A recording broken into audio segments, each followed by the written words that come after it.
As brand stewards, agencies are focusing on creating value that comes to life beyond the traditional advertising message. Through content, experience, service, product. In our panel, we will explore the exciting challenges and opportunities of the advertising industry as we look at this new consumer journey. How are advertising agencies reinventing themselves to meet the growing needs of marketers and their customers? Before we begin, I'd like to start with introductions. We've assembled a fantastic panel today that is a diverse representation across creative agencies, media agencies, consulting companies, industry, and even a marketing client to keep us honest.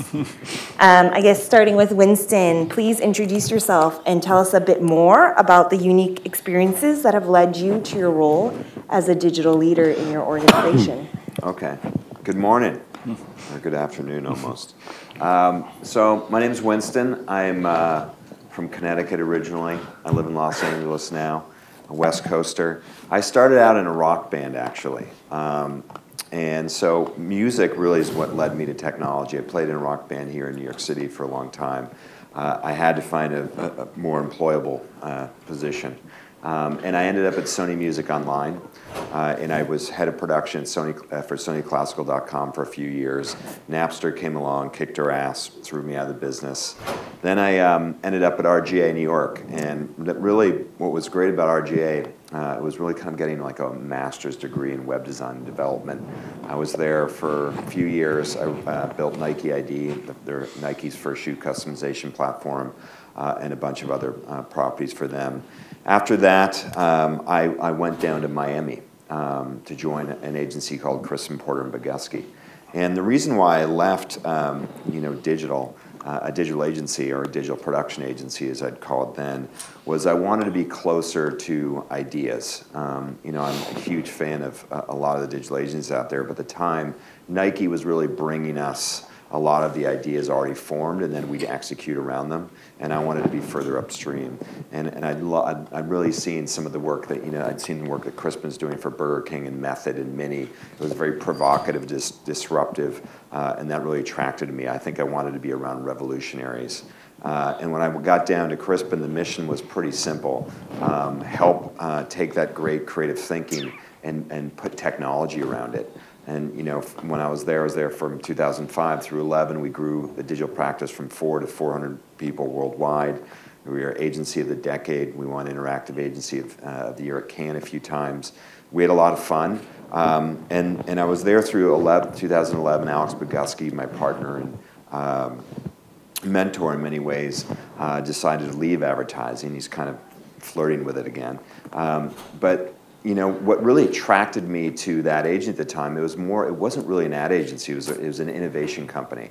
And I've always wanted to be close to innovation. I got a call from Mike Sheldon, the CEO at Deutsch LA. Deutsch LA is an ad agency in the West Coast. We have a New York office here, Deutsch New York. We have about 490 people, work with brands like Volkswagen and Target, Taco Bell, and so on. And his point of view was, well, we've been a great account-led business company for a long time. We've had success. We did a spot, I don't know if you guys, I'm sure you have, but did the mini Darth Vader spot for Volkswagen in 2010 that a lot of people saw. And I think the agency got a little bit of a taste of what great creative can do, both for the business and for the company itself. And so I threw a lot of words like revolution, invention around with him. And what I loved about what Deutsch LA had done is before they had any digital business, they invested $4 million in developers. And that was an important thing for me. What I've learned through my experience is that if you don't have technology in the building and don't make things, it's hard to transition or pivot towards a more kind of digital center. So I've been there 3 years, grown the business from 5 to 35%, still having fun. Hi, everyone. I'm Carl Fremont. I'm the Chief Digital Officer globally for MEC. Next week will be my 1-year anniversary there. If you're not familiar with MEC, we're part of the WPP family holding group, one of the largest globally centered media agencies.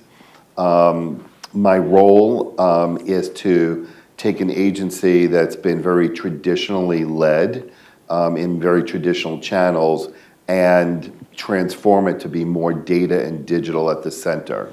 Prior to that, I was at Digitas. On the opposite end, I was the global head of media at a company that was very digitally centered, but didn't really have media at its core. And I grew that and made media more of a centerpiece. So for me, coming over to the inverse, to go into a very large media agency where it needed to bring digital more into the center, data and digital was a great challenge and a big opportunity to transform, which is really what I love. My background, my whole career has been in media and in advertising, most of it in direct marketing. So for me, and I got in early into the digital side, digital was just a natural extension of what we've been practicing in direct marketing since its inception of one-to-one communications, but facilitated much faster, more dynamically through digital channels. And that's my background. Great. So I actually just told the story to Chance, so this will be fun. I got a little practice on it. So I worked at DMB&B. It was an old ad agency on Procter & Gamble many years ago. And in 1997, I had my first child. At the same time, I worked on Pampers, and we were building what was known as the Pampers Parenting Institute. And again, it was very traditional advertising we were working in. And we were just kind of launching this site. And my kid was a pretty good sleeper. He was, very good, to say the least. And one day, on his 3-month birthday, he was really fussy and miserable, and I didn't sleep the whole night. And I was like, man, what is going on? This is what I've heard about. And then I got into work that day. I pulled up the site, and it said, Babs, happy birthday to your son Ryan. He's 3 months old today. He's probably very fussy and blah, blah, blah, blah, blah. Exactly what my morning had sounded like. He's most likely teething and blah, blah, blah, blah. I'm like, oh my God, this is the future. Because that was like the most personalized, targeted, contextually relevant thing I had ever come across in any capacity. So I was a VP on Procter, which is very kind of a stable, big kind of role, and I said, I got to get into this space. I got to get out. And I was telling them actually an interesting story, just to get a highlight what it was like back then. I went to the president of the company and I said, I want to work at our internet group, which we had just started. It was called Blue Marble, and wasn't really generating any revenue. They're like, I can't. You're a VP. I can't, move you to that. And she said, why would you want to do that anyway? I'm like, what do you mean? That's the future. Didn't you hear my baby story? Like, this is where it's all going. And she said, what are you going to do, be an internet buyer? And I was like, oh my God, she has no idea. She doesn't understand the transformation this is going to have on business and advertising and marketing and so forth. So anyway, so I made the decision to leave right then. And so after 7 years at DMB&B, I went to what was a very young internet hot agency called agency.com, which Chan actually started, which is kind of interesting that we're on here. So somebody take a picture so I can put it on the alumni group. Oh, you already got it. All right. So anyway, I went to agency.com. It was a great experience. It was that classic ride in the late 90s to the early 2000s where, things by the end were kind of, the bust was happening. And so I very much wanted to go back to a traditional company, but I wanted to leverage all that I had learned in these 3.5 years at this internet company. So I went to Unilever, which, great company, traditional, but they were also looking for somebody to really help them diversify their mix. So I was the media director of Unilever in the US, based in Greenwich, Connecticut. And I did a lot of work to help us diversify our mix into things like entertainment and mostly digital and so forth. And we had some pretty good success with that. So they asked me to move to London to do that at a global level in 2008. So I spent 5 years in London. Really digitizing the company. It was kind of my role was defined as trying to infuse new media sensibilities into the creative development and communication planning process. And yesterday when the New York City, when Rachel was here talking about the city, like we did a lot of those pillars were very kind of hit home because we did a lot of the same kind of things. I would add a few. Which we can talk about later. But so I did that, and I just moved back to New York. So that's my story. I'm sticking to it. Hi, I'm Chick Foxgrover. I'm the Chief Digital Officer of the American Association of Advertising Agencies. And it's difficult to know exactly where to start because it was such a long time ago. But I was in AV production or design at that time, which was, in those days, was computer-run slide projectors, 36 of them, big productions for events and things like that. And I bought a Macintosh in 1985 and a modem, and started my own business then, doing primarily design and layout for people and things like that, but eventually moved into consulting. And in those days, what that meant was I was helping mostly creative businesses like design firms and things like that buy their very first computers and learn how to use them in order to do their work. After that, I went to work at Citibank for a while and managed the technology for a design group within the corporate side of the bank, which was also a very interesting experience in that people pretty much left us completely alone. We built our own networks and all sorts of fancy things in order to be able to get the presentation level up for the corporate side of the bank, but it was also interesting to work with the IT groups at a large client like that and to be a part of IT management in a large corporation.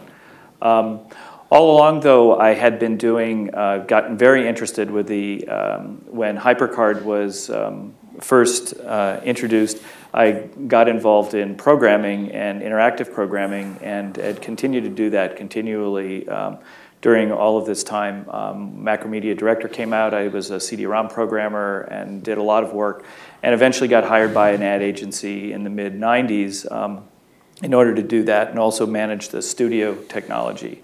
So I was managing technology for what was then the integrated creative studio, digital video, digital prepress, and illustration. And then also started the first skunkworks sort of programming area within the agency. We did work for AT&T, the Postal Service, and things like that. Some of the very first websites, built prototypes for some of the very first websites for Citibank and people like that. But eventually we were kind of overshadowed by RGA and other digital agencies in our family. So I wanted to move out of advertising and just do interactive. So I went to a marketing communications firm. This was in the first .com boom.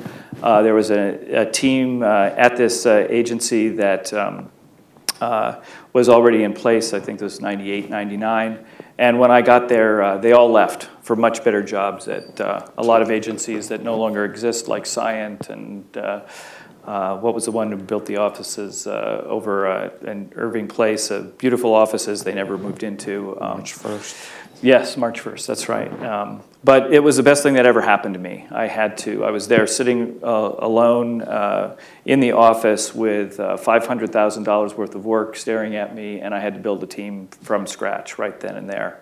And it was really an excellent experience. Got me into having to do new business and a lot of other things, and also manage the technology for this nascent group. So did that for 10 years, but finally burned out and took a job running the technology for the American Association of Advertising Agencies. But after all this experience, the thing that was most important to me was to make sure that the people who were professional technologists but work in creative businesses were recognized for the contributions that they make.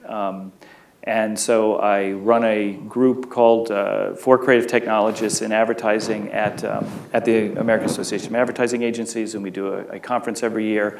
And now, of course, it's considered natural and normal that these people are celebrated and a part of their cultural icons, of course, in their other businesses. But it's been a long road, and it's something that I'm still very passionate about. Wow. So I've met you guys before. Here all day. Okay. Well, on that note, I just wanted to jump into all the conversations that people have been having around these words with content and storytelling. And actually, the PR panel had a whole conversation about that yesterday.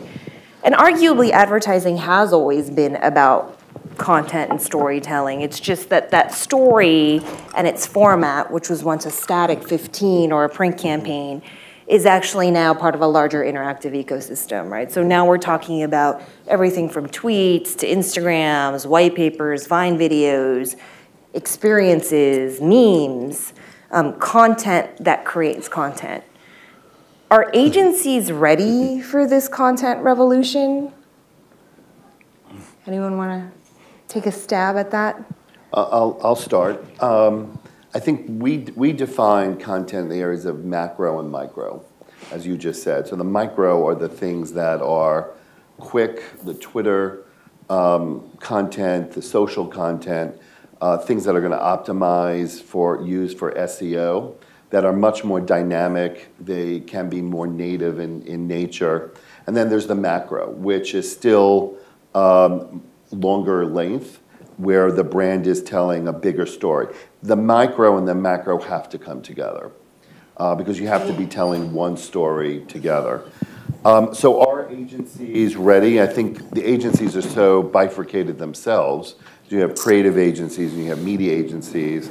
And we were discussing before how everybody's trying to get to the same center to be digital at the core, but we're all coming from different perspectives. Some are coming from more of a creative bent, some more from a channel bent, but everyone needs to be at the center. I think Forrester, in their latest report about agencies, talked about the different types of agencies. And one of them being an integrated agency, one of them being an innovative agency. An integrated agency is looking to integrate channels and messaging all together, so we are telling a cohesive story. And an innovative agency is building products and services. I think, again, most agencies want to be both, the integrated agency and the innovation. It depends where they're coming from and starting. So to answer your questions, are we prepared? I think the answer is to different degrees. I think we will all win in this game, and the winning is for the brands, not for the agencies, but for the brands themselves, if we can bring together the content and the channels together. So we are telling a cohesive story, not just with content, but within the different channels. And that's where I think that there still needs to be some work done. Speaking from the ad agency side of things, I mean, I think most ad agencies aren't prepared. And the reason being is that they don't have enough makers, right? Or builders of things, whether that's technologists, animators, people that can actually create content and put it out in the world. There's not enough of those people in the building. And that's largely because the ad model has been,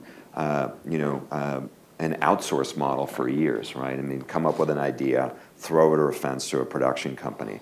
I think the smaller, your 360 eyes, digital agencies that are kind of more built on a foundation of making are going to have more success. Although what I believe is that there's a huge white space for advertising, because what drew me, coming from a digital background, was this notion that everything needs an idea.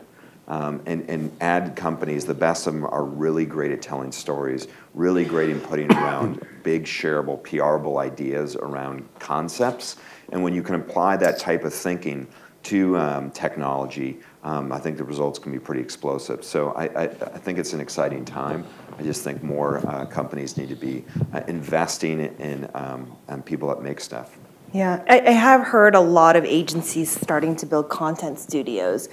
By the same token, I've also heard a lot of marketing organizations starting to build a lot of that in-house. Do you have any insight into that? I mean, I would actually say the question isn't, are agencies ready? I really think the question, first and foremost, is, are brands ready? And that is everything from internal infrastructure, a mindset of moving from advertising to this kind of, brands as publishers type model.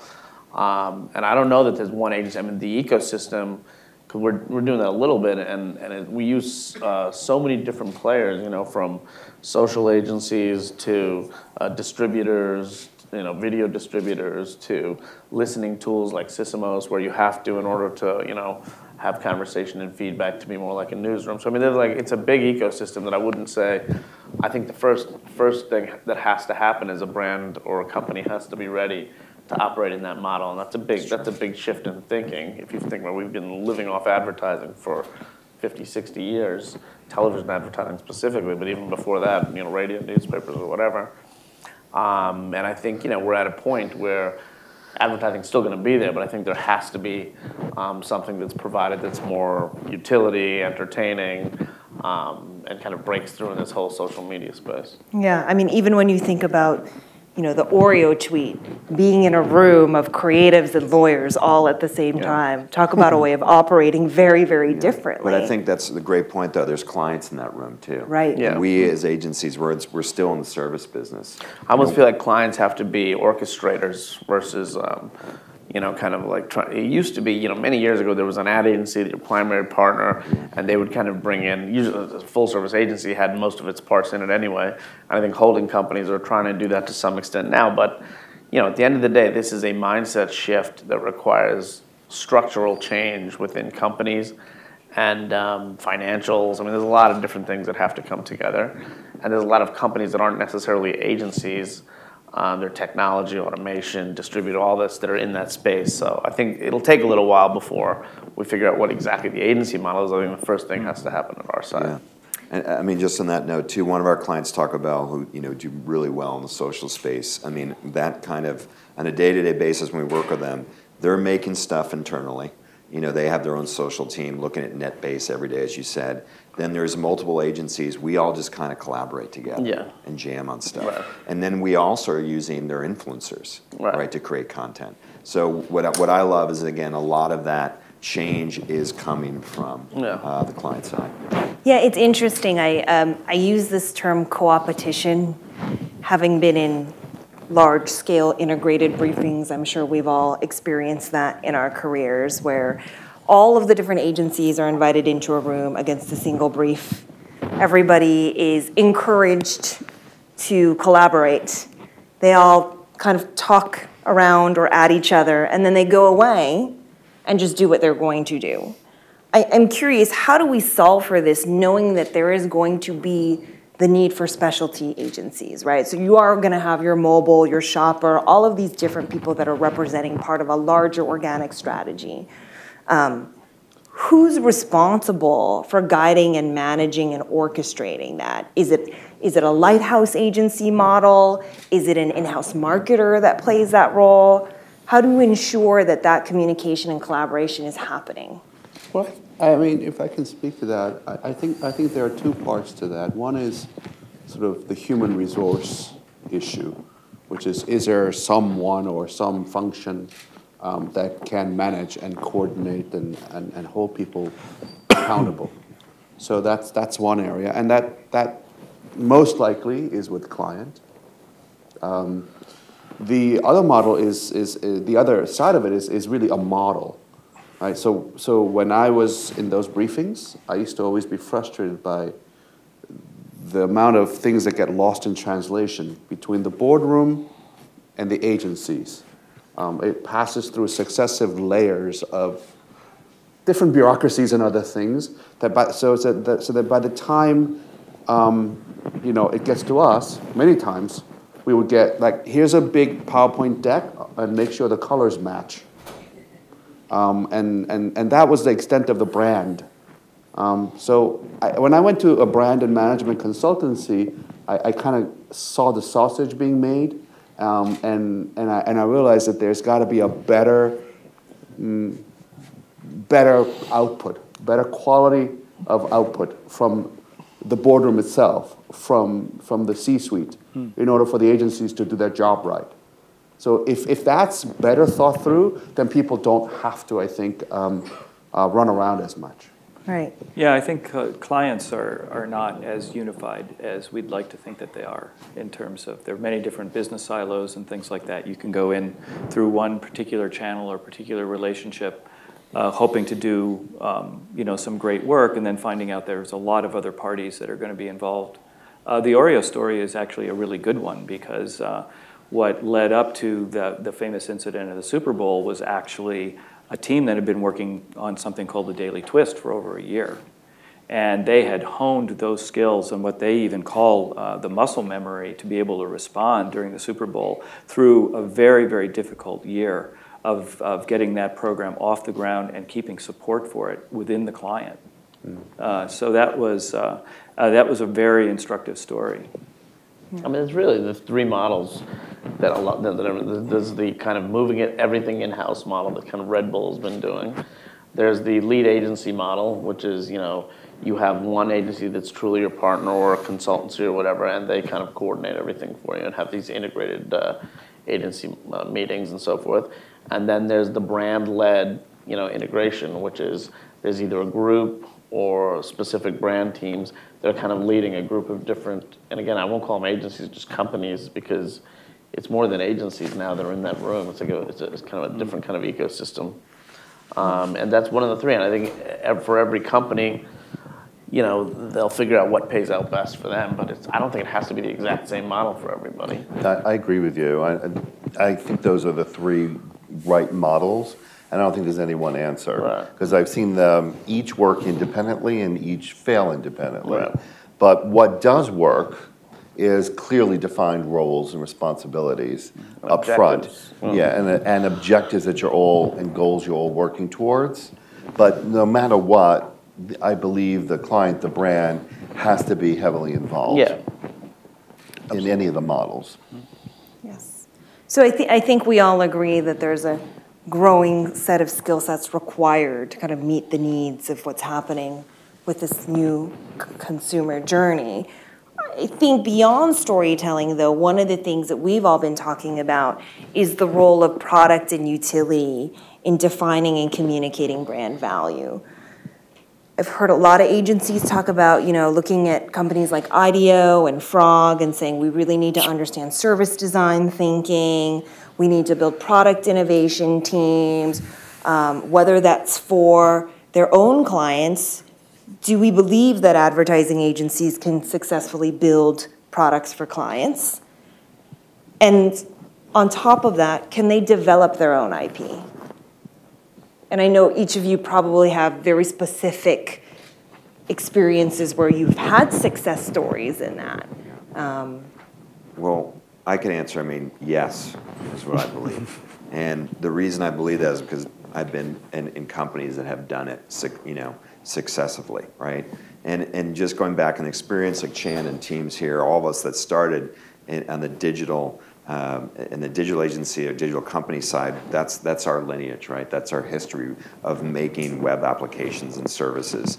And essentially what it took, again, when I talk about the importance of technology and building it into ad culture, that's really what you need to do. If you get to an ad agency and there aren't people that can code and design, you're not going to be able to do it. But even at Crispin, again, at our height when I was there, we had over 100 developers. Now at Deutsch LA, we have 55 developers, and that's still kind of a rare thing at an ad agency, actually. And I think then it's also beyond bringing the technologists in. It's just fostering that culture and giving yourselves kind of a mission internally so that everyone knows is that we're not just here to make ads and put messages out there, but we're here to invent things. And then it's also finding unique ways to sell it to clients. And again, convince them that you as an ad agency can do it. We created a service a couple years ago called The Inventionist, and it's designed to help us bring clients ideas that don't fit the comfortable mold of advertising. Ideas to them, right? So we sell ideas in 10-day sprints, prototypes in 45, and products in 6 months. We've done it for a year and a half. I will say most of it was failure. We did 11 sprints, but only got to one product. And that was really primarily because we went into relationships where there was an appetite to bring something all the way through the line, which can cost from between $200 and upwards of $1 million. But I do think that we're starting to see real returns on this, and more stuff is getting made in our building. I agree that we're all looking to sort of transform and reinvent ourselves, and we do need to make things. But as the title of our panel says, the consumer journey, we need to focus on what are the products or services with the consumer in mind. with what is going to move the consumer to take some kind of action. I believe the companies, agencies or whatever, that are building without the consumer in mind, without that journey in mind, are not going to necessarily be successful. So what does it take to move and to incite someone, a consumer, to take a brand action? What does that ecosystem look like? And then when you look at that, to say, what do we do best ourselves that we should build? What are things that areas that we should partner with, internal, inside a larger organization, or externally? And what are the things that we're going to partner on? So you need to look at that whole journey and to say, what are the parts of it that we should be doing ourselves because they're part of our areas of expertise, and what are the areas that we should be partnering with? And I think when you think about the new skill sets that are required to service all of these things, what happens to creativity in our industry? Everyone has always thought about advertising as a very creative place. And I think given all of these disruptions happening in the space, how do we reframe and rethink what creativity means today? I know Chick, for the creative technology conferences and panels that we have from the 4As, even the conversation about is technology creative, when on the cover of most creative person in the world is always some founder of a startup or a developer, right? Well, but that's what's interesting about the change is that Right. actually the person who may have been called the most creative person in America 20 years ago may have been an advertising executive. Mm-hmm. Today, it would almost certainly be a Steve Jobs or someone like that. Heavens, that's true. And to back up Winston's point, I think the whole issue of ad agencies having these kinds of experiences of being able to build things also creates the kind of multidimensional thinking that a client's going to want in their partner. For instance, whether or not you should be building X product or not. I mean, obviously with the Nike story, sometimes even if you're a product company, you shouldn't be doing certain products. And ad agencies may be in the same boat, depending that they've got to find the right balance. But having that experience is what allows them to be a much more better creative partner for a world that is completely digital at this point, and a consumer that's completely digital. Right, and I think specifically in advertising, creativity has always come out of that capital C creative director. Those models, I believe, are still alive and well in all of our organizations. Do we believe that they should be disrupted? I heard from, it used to be the art director copywriter model. Google came out recently and said it's the art copy code model. I mean, arguably, is it even something bigger or more or custom based on the needs of the problem we're trying to solve? We've had so many examples. Oh, you want to go? Go ahead, man. Go ahead. We've had so many. I feel like we're back working together. We've had so many examples of creativity that is come out of or been led by either technologists or even on marketing people or creatives in a way that in the past probably wasn't as likely to happen.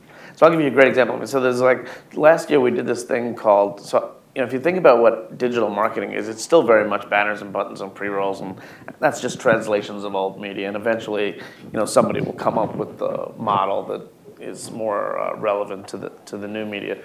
But this is a great example, which came out of developers at Facebook with our brand teams.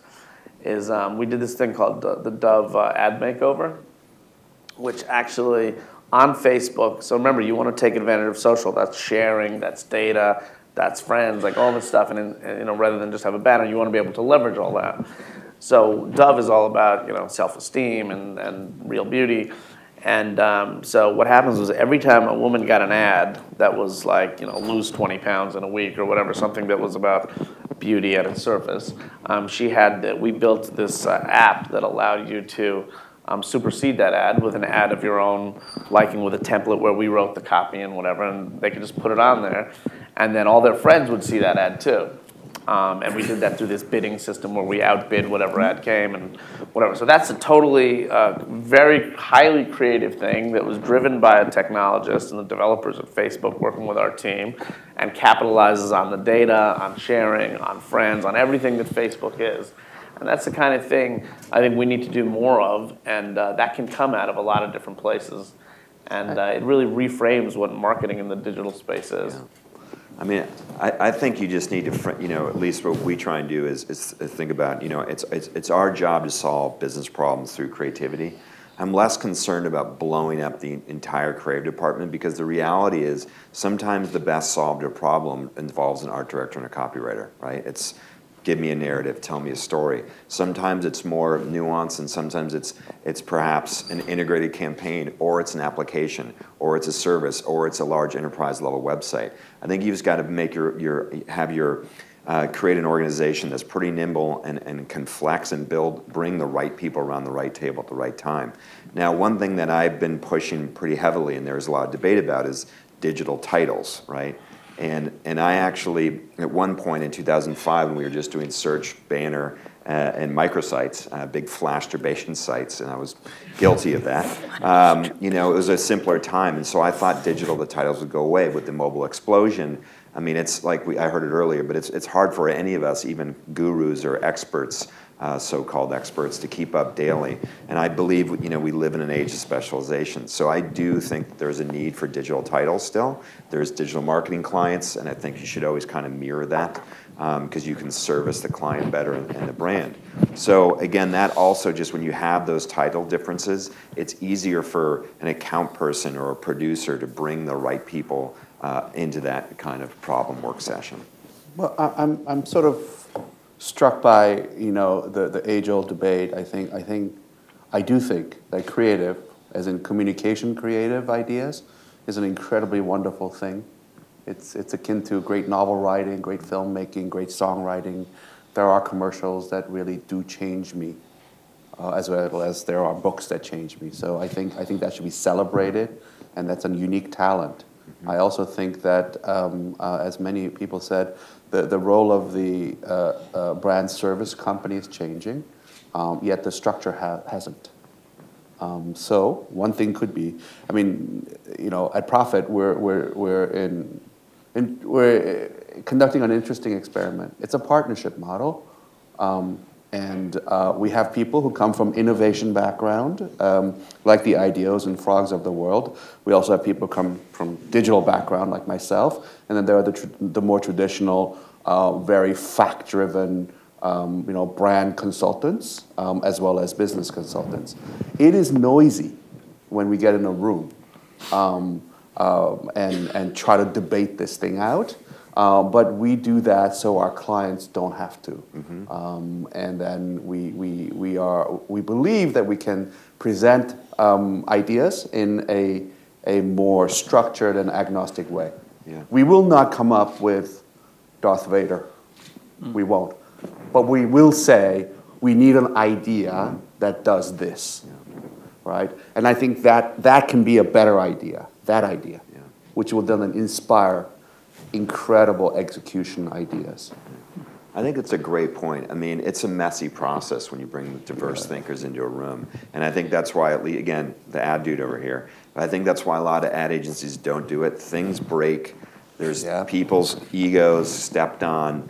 And the reality, I mean, we look at Pixar as kind of like a hero brand and company, and that notion of trust in the brand trust, right? Which is how they bring these diverse people from technologists and writers into a room, and they look at every piece of work together, and there's fierce debates. Yeah. And I actually think that tension is great, and great ideas come from that, but you have to have a stomach for it. Mm-hmm. And so, it sounds great. Yeah. Well, I also think, having been in both, it's a little bit tougher in a public company.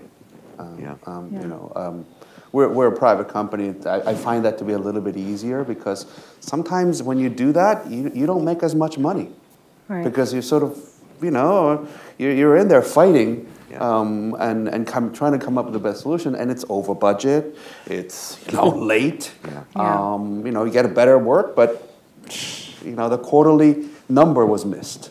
Right. No, it is interesting what you were saying about, the tension and the disagreement, because I think even as we think about developing products on the technology side, there is no singular person that has the vision and can do that themselves. So it's almost like it's like architecture, right? We have different people that come in and focus on the key pieces. That's very, very different from the origins of, the director's vision to make a commercial. And so I think a lot of, at least my point of view, is this change that we seem to continue to resist is driven out of a cultural issue. It's how we work. On top of that, the business issue around how do you support a business where, great, we heard today, people continue to spend in television, right? So you have to service that business and the outputs and the needs for that while also building a business for the future. And I'm curious to know what principles and advice you have to people who are facing those challenges and driving digital transformation in their organization. Are there like one or two things that you guys have done in your experience where you've felt like you've moved the organization forward in that way? I think you need a lot of chutzpah. So you need to really push it and not be afraid on whose toes you step, and that you need to be brave and push an organization forward. And again, don't be afraid about whose toes that you step on. I also believe getting champions within an organization is important. So who are the people within an organization that champion that change, that can become part of it as well? You won't succeed by doing it alone.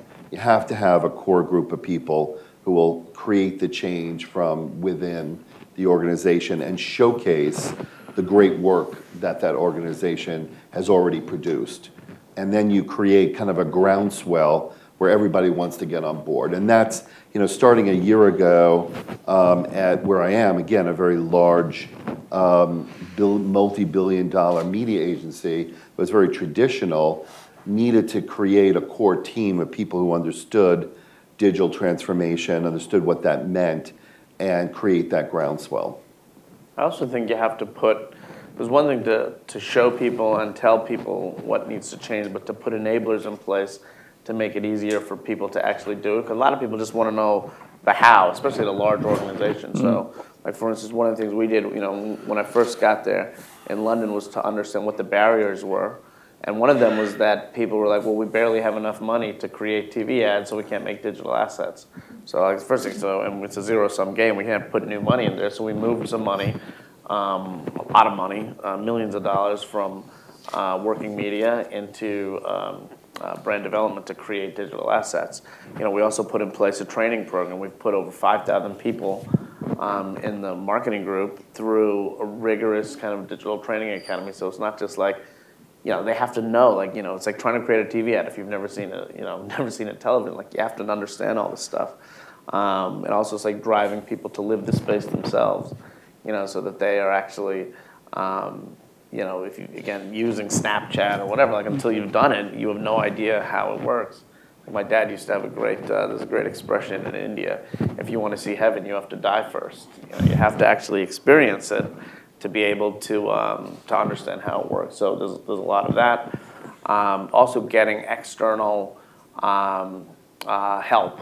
So we have a digital advisory board that we meet with, that we set up with some of the top digital minds across the world that didn't have kind of conflicting business, so they didn't actually do business with them.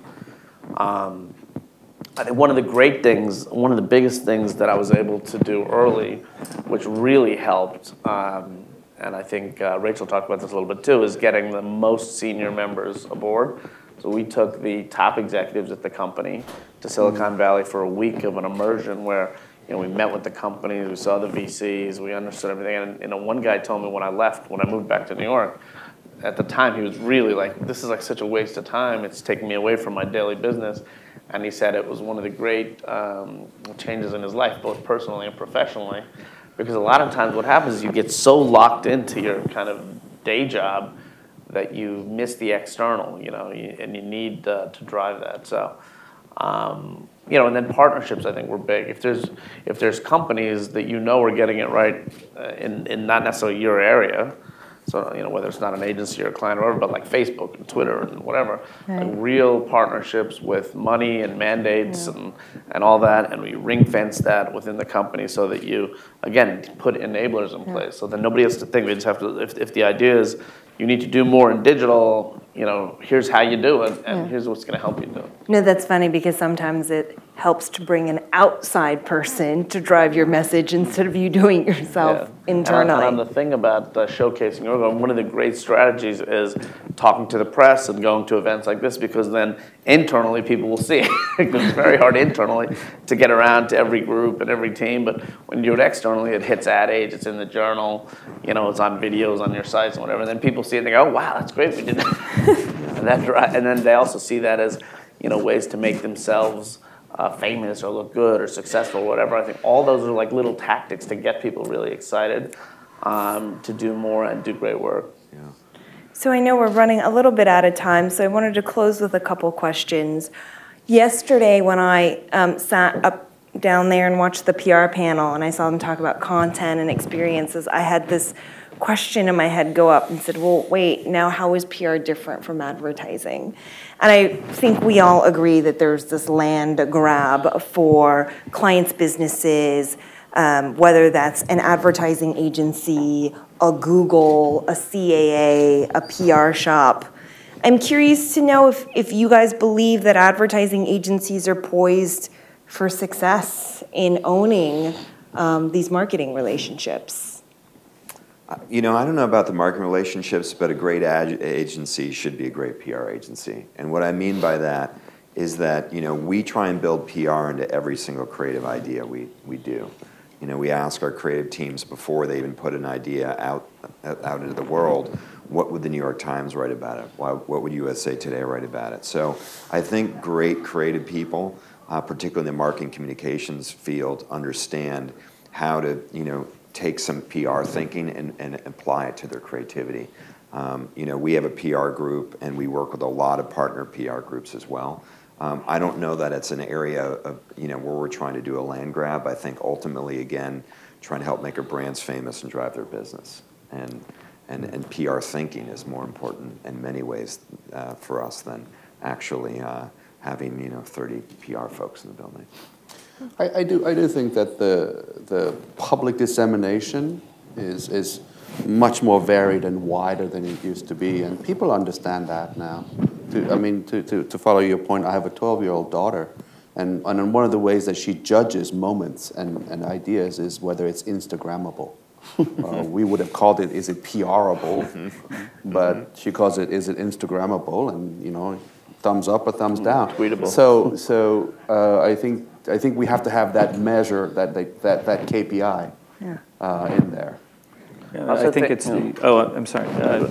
Just that there's that real-time component now to all communications that used to be the province perhaps of the PR department, especially the war room or the crisis management team or something like that. But it has to be baked in. That idea that everything is real-time is got to be baked in. I think to Chan's point also, before you think about which agencies or what the breakout is, think about what are the most important things that marketers need to do or are focused on, what are the platforms, and we think of really 5 things. Is it kind of made for mobile? Is it visually social like that? Is it customized or personalized, leveraging data? Is it a canvas for content, to your point earlier? Does it drive commerce? So if you think of those things, who is going to be able to help you lead all that? Yes, so PR agencies are very different today than they were. They're very much, they're trying to make social kind of, that's their place in community management and all that. And now there's all these social agencies that are propping up. So, before it was like there was ad agencies and then there was digital agencies. Now there's mobile agencies and social agencies. So how do you guys actually keep up?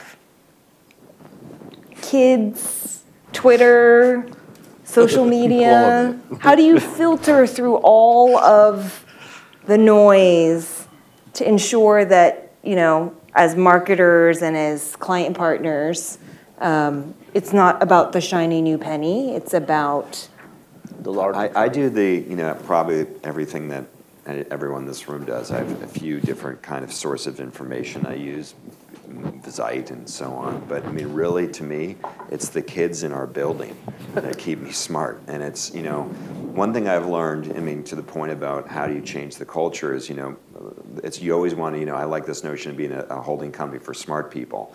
And of course, in an internet age, you want to have people that are native, that are born it, that live and breathe, code, design, think, write, but also create value for organization and really want to be, at least in advertising, because I've hired a lot of angry digital people that don't want to be in the business, and that just fails for everybody.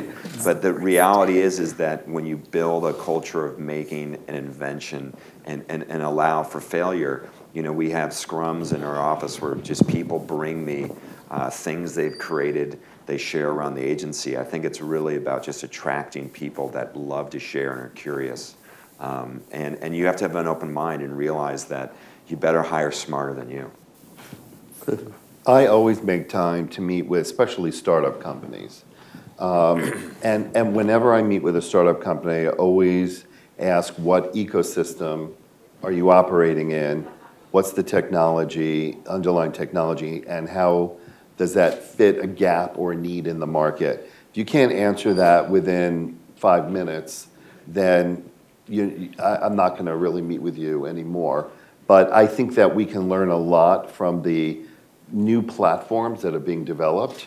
So I always encourage everybody to really understand what are the new technology platforms that are being developed, because our roles are changing and we're becoming more like marketing developers. So there's a software developer title. I think there should be a marketing developer title that builds on top of open source platforms, and we need to change our role to be able to build on top of them. So if you don't understand the underlying technology, you can't really be a marketing developer. Yeah. I think that's that notion too of method marketing. You've got to try everything, and experiment with new technologies, and learn and see how you can fit them into your life. I think one way also is to see what the most important companies, who they're investing in, who they're buying. So if you see who Google goes after on Facebook, you can see the mobile and you can see Instagram and WhatsApp, like that. Those are areas you have to focus on. I think also key events, CES, Cannes, Mobile World Congress. I think you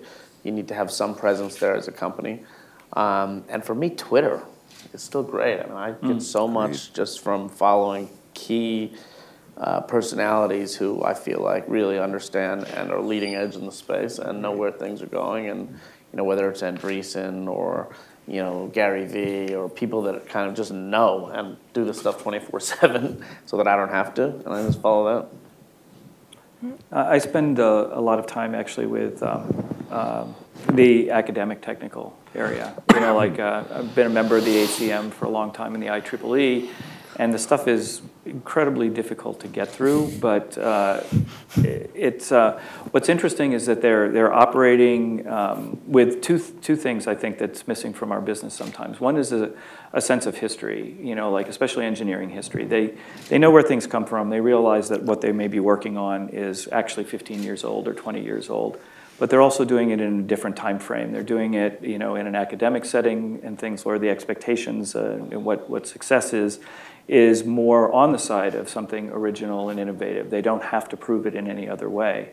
So it's interesting for helping get some perspective on things that are now in the press, because you'll learn about things that are happening in mobile from an engineering standpoint in terms of location of people in a store, things like that. People have been working on that for 15 years. And there's a lot of interesting things that people have done around that could give you some perspective of a product or something that all of a sudden is getting a lot of press and then fails the next year. So that's where I get a lot of information.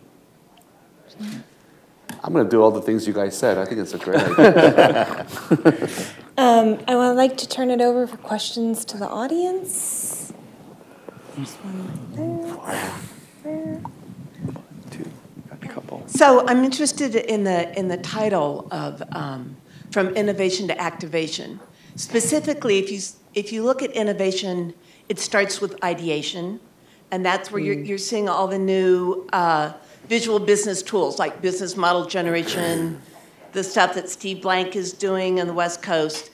And in all those new business problem-solving processes, there's an element of getting outside the building to get a reaction. I haven't seen the advertising community speaking so much to the issue of how do you get outside the building early on? Is there a role for advertising in testing lightweight prototypes or early ideas? Or have any of you seen best practices for, what kinds of conversations should be happening at the ideation stage of innovation to make sure by the time you get to activation and rolling out a campaign, there's been enough tweaks and pivots that it's going to work? I have two things. One is I used to work at TBWA Chiat, and there was a woman there named Lori Coots who was head of the disruption consultancy, which was really about ideation, getting into a room and figuring out. The way she started it, which is the same way that we start at the innovation practice at Profit, is not with ideation. Innovation starts with research, understanding where you are, understanding what you're trying to, what's happening with context, and then getting out as an added. So there are lots of ways to engineer input from outside, both in the ideation phase, but also in the contextualization phase. Ad agencies, TBWA is and was classified as an ad agency. No, I think historically they were the experts at that. It's actually an interesting thing is that almost all the large ad agencies had very, very storied research departments and trend spotting departments and things like that. Some people who are very famous at it. And a lot of them have been dismantled, frankly, because of changes in business models and everything else. I think it's probably coming back. There's still a few people out there. But the getting out part was something that ad agencies used to be fantastic at. When I was at FCB in the 90s, they had a group called the Chess Team. They had people around the world who were constantly doing interviews and workshops and all kinds of really interesting techniques to try to elicit an understanding for all sorts of product categories and things to be able to bring to their clients. So I think less so now, a great deal less so. Yeah, for whatever reason, actually I don't know the history of how that might have happened, but maybe it wasn't being paid for. It wasn't a line item, or it wasn't considered working media, or something. One of the issues that we keep talking about in the industry of advertising all the time is the compensation model. For a lot of good ideas, it's not that the advertising industry or the people in it are not cognizant of these things or actually really wish to do some of these things, but they're not being paid for it. But I also think advertising agencies misused research and planning to be more of let's defend our idea, when really it should be about mining for insight, human, cultural, product insights that drive innovation, right, or to creativity.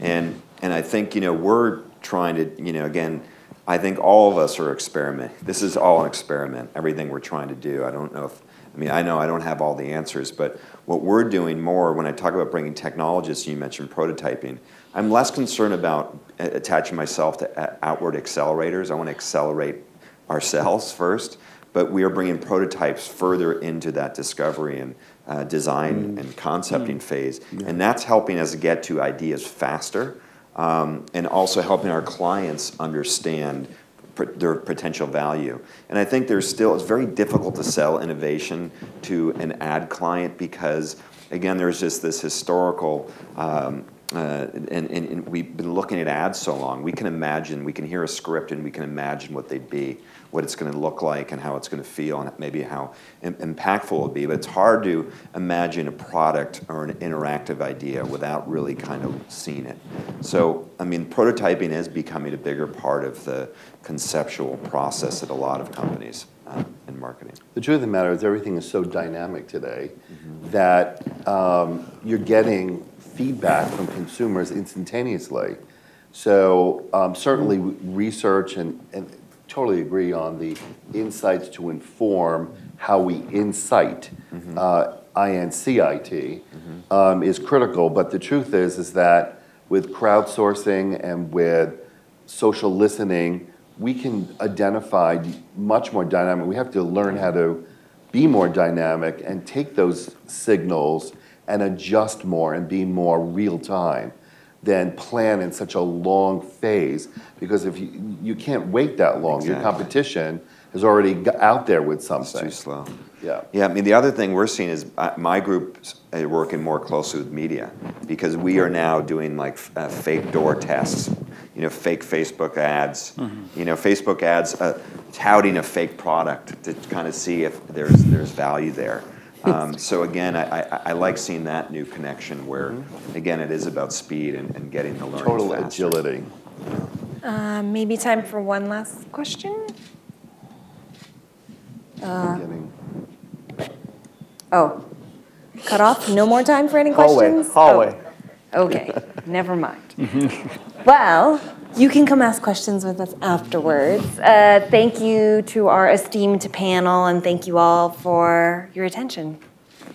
Next.